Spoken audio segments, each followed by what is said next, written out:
Hi అండి. ఈరోజు మా మమ్మీ నా కోసం వెజ్ పలావ్ చేశారు. వెజ్ పలావ్ అనేది చాలా ఈజీగా చేసుకోవచ్చు. ముందుగా గీ అనేది వేసుకొని అందులో బిర్యానీ ఫ్లేవర్స్ వేసి మంచిగా ఫ్రై చేసుకున్న తర్వాత ఆనియన్స్, పచ్చిమిర్చి అనేది ఫ్రై చేసుకోవాలి.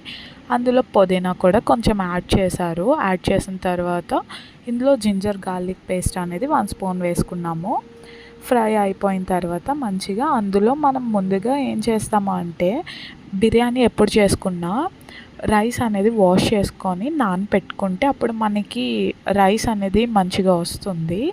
టమాటో వేసుకొని ఫ్రై చేశాక 1 కప్ రైస్కి 1½ కప్ అనేది వాటర్ వేసుకోవాలి. వేసిన తర్వాత సాల్ట్ ఆర్ ఉప్పు ఉంటుంది కదా, మనకి టేస్ట్కి తగ్గ వేసుకున్న తర్వాత ముందుగా నానబెట్టిన రైస్ అందులో వేసి లెమన్ వేస్తే లెమన్ అనేది ఎన్హాన్స్ చేస్తుంది.